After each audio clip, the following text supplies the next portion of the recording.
And a very good morning to you. It's John Fradgley from the Bell Legal Group, back with you for another program of The Law and You this Tuesday morning. As always, your opportunity to get free legal advice between now and 9:30. All we'd like you to do is get on that telephone as soon as you possibly can. 55208888 is the number if you want to get through, 55208888. Please don't leave those calls to the last 5 or 10 minutes of the program where we usually get a bank up of calls and then have to take some off air. We'd much rather take your call on air so we can not only help you but also help our other listeners as well. And someone who's been sitting very patiently there waiting for the opening of the program, Mary. Good morning, Mary. How are you today? Good morning. Very good. Thank you very much. How can I help you today? I would like to ask you, if I inherit an investment property and sell it within 1 or 2 years, do I pay capital gain tax? It's one of those classic answers, Mary, that comes from a lawyer. It depends. So basically, if the property was a September 85 asset, in other words, if the person who leaves the property to you purchased it prior to September 20th of September to be precise, 1985, then you inherit the cost base of that, which means that there would be no capital gains tax payable when you sell it, except on any gain in the value of the property between the date that you inherit it and the date that you sell it. So in other words, if you inherited the property and you sold it and there was no appreciation in value between the date of inheritance and the date of sale, then you would be okay. If the property was a post-capital gains tax asset, in other words, if it was purchased after September 85, then you inherit the cost base of the person who left the property to you. So when you go to sell the property, whatever gain has been made on the property between the date that the testator who left the property to you acquired the property and the date you sell will be subject to capital gains tax. Can you tell me how this property was bought after, and how do we calculate what was the cost then and how much gain? Is there a department that does those calculations? No, there's not, but you would need to, if you don't have records from the testator as to what they paid for the property, then you may need to do a search at the titles office and get a copy of the title of the transfer where they purchased the property. So that will then determine your basic cost base, but then on top of that you've got to add on things like you've got to add on the stamp duty that was paid when the property was acquired. You would need to consult an accountant because there will be other expenses against the property that may be able to be deducted against the gain. As an individual, there's a 50% concession allowance. So if you work out what the gain is, you then take 50% of that amount, and it's on that 50% that you'll be taxed. So I would be recommending that if you're wanting to sell the property, that you enlist the services of an accountant as soon as possible to assist you with the process. Can I sell and roll over the money to buy another investment property? Do I still have to pay this tax? No, you'll have to pay the tax. Have to pay the tax, yes. Whichever way you look at it. Yes, yes. I see. Thank you very much. Okay, but Mary, as I say, my best advice to you would be to make sure that you speak to your accountant, and if you don't have one, get an accountant to give you assistance with this. I understand. Thank you very much. Okay, then, all the very best. Time on 4CRB is just coming up to 10 minutes past 9. The Law and You is the program. 55208888 is that telephone number. If you have a question or a query, just like Fran. Good morning, Fran. How are you today? Good, thank you. You might just need to turn your radio down, otherwise it's going to drive you crazy in the background. I don't have it on. Oh, I could hear feedback on it. No, don't have it on. Okay, all right. That's okay. It must be somewhere between... somewhere along the line, but anyway, that's fine. Thank you. Look, my daughter purchased a block of land about 18 months ago, and she was going to build on it, but things have changed. She's now going to get married and go overseas and live. She wants to give me that block of land, and I'm going to build myself a little 2-bedroom cottage.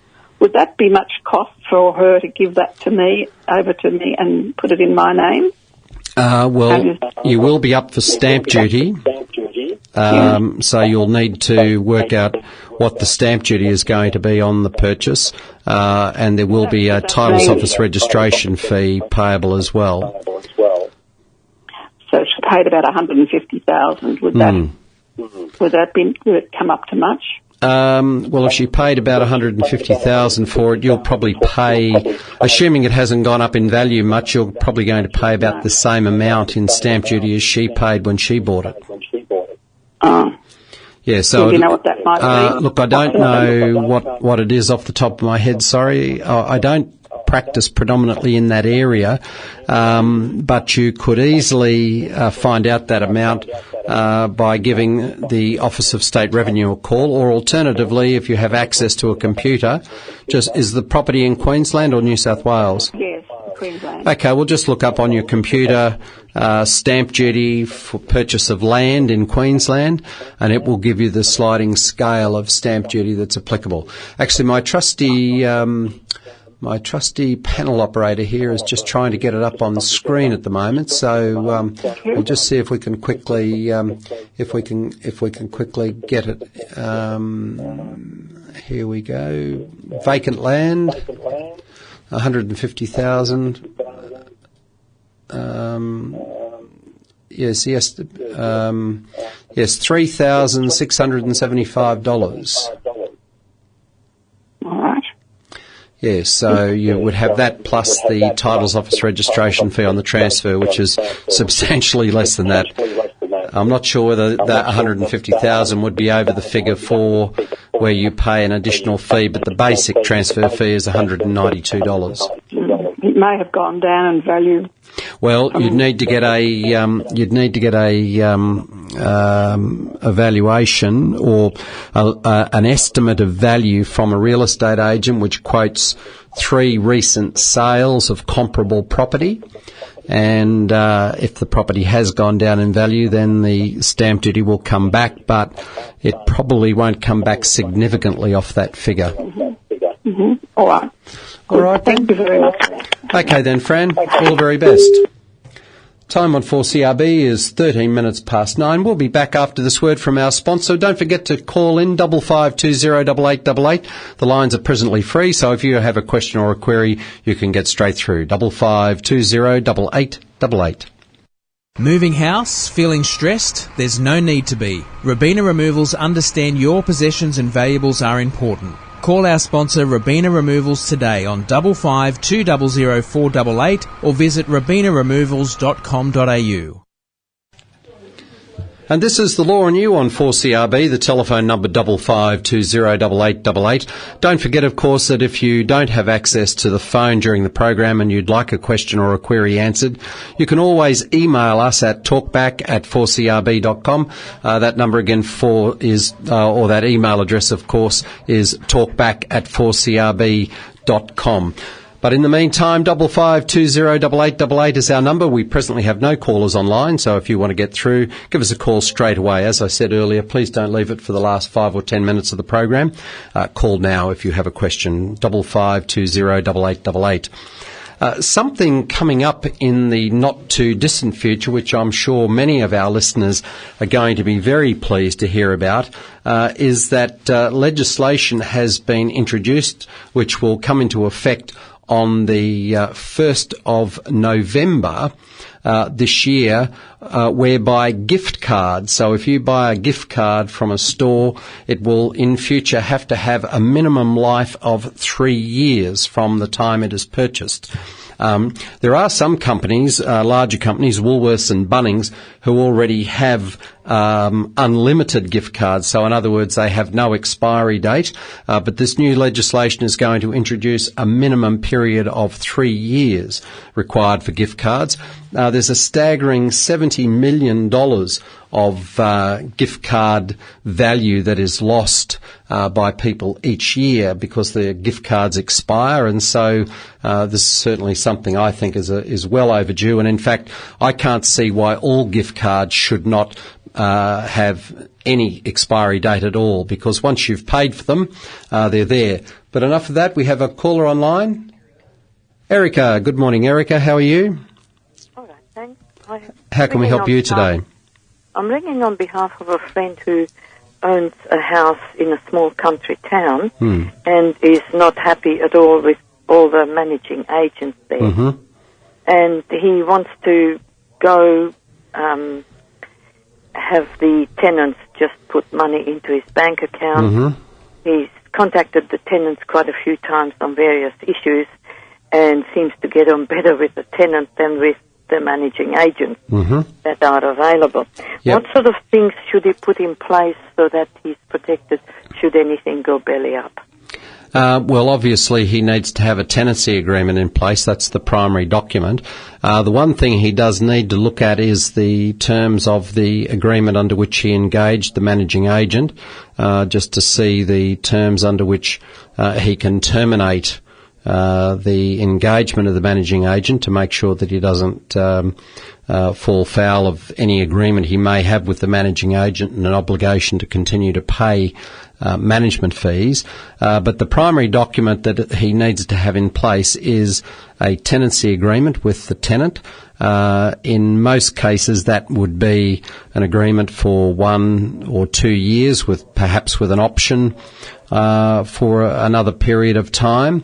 If there is a bond that's been paid, that would presumably be held by the Residential Tenancy Authority, so just to make sure that the bond is in place and that that's all okay.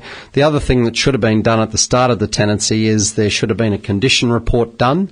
And I think under the residential tenancy legislation, normally people do an inspection every year, so it's advisable to get those inspections done just to make sure that that everything is as it should be. If he was wanting to get some additional advice in relation to his obligations, I would suggest that he could speak to the Residential Tenancies Authority. Is it a Queensland property or New South Wales? Queensland. Queensland. Okay, so you could speak to the Residential Tenancies Authority. Have you got a pen handy? Yes.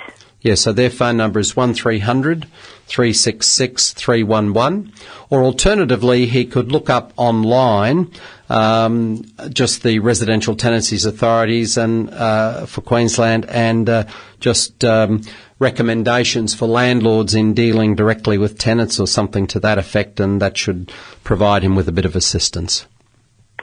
Thank you very much. I'll pass it all on. Okay then, Erica, all the very best. And the time on 4CRB, 18 and a half minutes past 9. The Law and You is the program, 55208888 the number, as we say a very good morning to Brad. G'day, Brad, how are you? Brad, are you there? Oh, yes, sorry. No trouble. How are you today? I'm very well, thanks, John. Yourself? Yeah, well indeed. Thanks. How can I help? I've just got a question. In New South Wales, or for residents in New South Wales, can a prescribed power of attorney enable somebody to cancel or modify patients' appointments, which are in Queensland? Well, powers of attorney in New South Wales are recognised in Queensland. So if you've been appointed as the attorney for someone, if they have a doctor's appointment in Queensland and the power of attorney has been enacted, enlivened, and the medical centre is aware of the existence of the power of attorney, then yes, they would be able to do it. But that can only happen if the person for whom they hold power of attorney has lost capacity, because the health aspects of a power of attorney are only enlivened when a person loses legal capacity to deal with their own affairs. Right, well, the person hasn't lost their legal capacity, but the power of attorney, I understand, was marked effective immediately. Well, yes, but that's normally only in relation to financial matters. So in New South Wales, you have two documents, whereas in Queensland you have one document. There is the enduring power of attorney, and then there's the enduring guardian. So it would be the enduring guardian document that would be the relevant one to be looking at in terms of power. I'm pretty sure that New South Wales is the same as Queensland in that the enduring guardianship only takes effect when the person loses legal capacity. But that would be the thing that would need to be double-checked. I can have a look at that and make a comment on it next week. Yeah, okay, if you wouldn't mind, thanks. I don't hold the power of attorney, but it's for a friend of mine who is essentially having her wishes overruled by a person that does. Yep, well, if they're being overruled by someone, then they should be thinking about changing their power of attorney while they still have capacity to do so. Yes, that's my thoughts exactly. Yes, because, if they're having that sort of trouble with someone now, goodness knows what the position will be when they do lose capacity. Yes, that's what I fear. All right, then. Thank you very much. Okay, Brad, I'll certainly make a comment on that next year. Great, thank you. Okay, all the very best.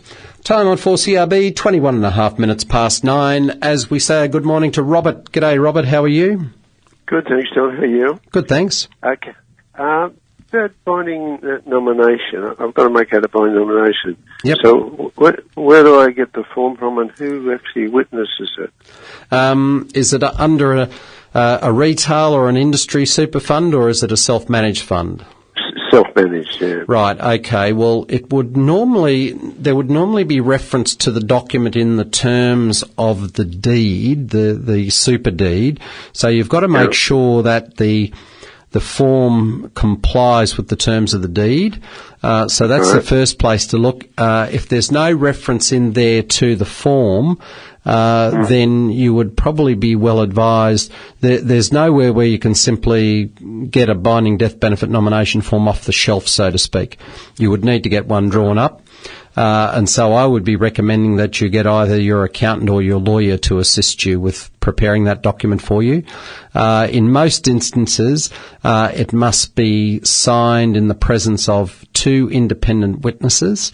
And to be effective, obviously must be dated.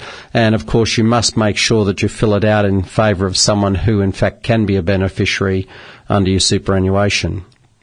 Right. Okay. We used to be able to get a form from just the newspaper place. I think you might be thinking about a power of attorney rather than a binding death benefit nomination. You certainly I did originally had a binding nomination form, but it was just a straight one-page thing. Virtually. Have you still got the old one? I'll have to have a look, yeah. Because if you've got the old one and it complied with the terms of your deed, and I stress that it complied with the terms of your deed, then there would be no reason why you couldn't copy that form out again and fill in the new details that you want to fill in relation to it. All right, I'll check out my deed. But I think if I was you, quite honestly, it is a very important document, Robert. It still is, it is as important as a will. And if I was you, I would be getting some professional assistance with it. All right, thank you for that. All right, then. Have a great day. Yeah, you do the same. And the time is just coming up to 24 minutes past 9. We'll be back after this word from our sponsor. Harvey Norman, September sellout. Only 11.6-inch laptop, $198. Yes, $198. Hisense 65-inch smart TV down to $1,095. Hisense 8-kilo front-load washer, only $488. Plus 60 months interest free. No deposit, no interest with 60 equal monthly payments until September 2024. Minimum financed amount $1,000. Approved applicants only. Interest applies if you do not comply with terms and conditions. Fees and exclusions apply. Harvey Norman, September sellout. On now. Our sponsor. Hello! Jason Farber here from Pure Wellness Bulk Foods. We've spent over 20 years manufacturing for supermarkets, major supplement and health food brands. This gave us first-hand insight into how they achieve their massive profits. We at Pure Wellness purchase from Australian suppliers, manufacture, pack and sell direct to you. We have all bulk foods including sweets, herbs and spices, bath and beauty, sports supplements, weight loss and lots more. 25 kilo to 25 grams, we have it. Mention this ad and get 10% off. Pure Wellness Bulk Foods at warehouse prices. 42 Lawrence Drive, Nerang, or shop online at purewellness.com.au. A sponsor. And the time is just past 25 minutes past 9. If you've got a short question or a query out there and you'd like a quick answer on it, you can be our last caller for the day. 55208888 is the number. Just a couple of things that I wanted to mention before the program comes to an end. Just a reminder, it's only 99 days till Christmas today. So, my goodness, we're below 100 now, and it's fast approaching. And the other thing too that I wanted to mention was that I was fortunate enough to attend the Society of Trust and Estate Practitioners Queensland Branch Conference, which was held down at Kingscliff on Friday, and certainly some great speakers there, uploading further knowledge and in providing us with all the latest trends, etc. in that area. One thing of interest for me was that Justice David Bodice from the Supreme Court of Queensland provided an address where he advised that there's going to be a special list introduced to the Supreme Court of Queensland later in the year, which will be specifically for matters involving wills and estates.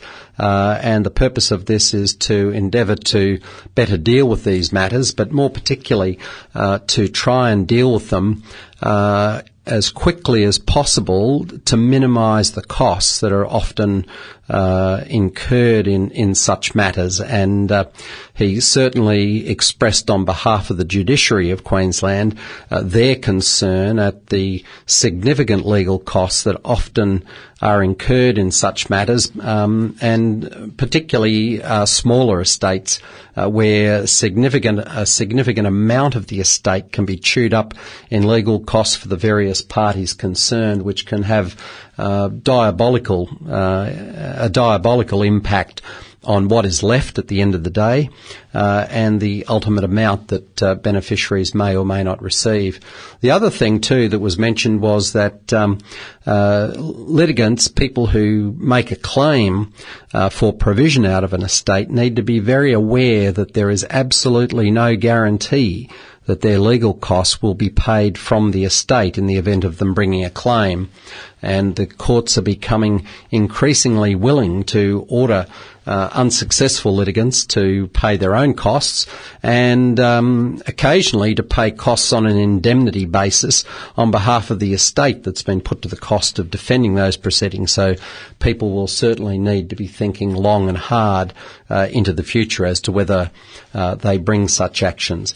The other issue that was mentioned too, of course, was the legal practitioners who are practicing in this area of family provision claims, wills and estates, and the point was made that that successful outcomes in a time and cost-efficient manner are far more likely when the parties are represented by practitioners who practice exclusively in this area, because knowledge in the area of the law is obviously a critical component in bringing these matters to a prompt and cost-effective result. So just a few things there which I thought were certainly worthwhile, particularly to pass on to listeners. And I think the bottom line from all of this is that whilst no legal practitioner can give you a guarantee that your will not be challenged after your passing, if you do consult someone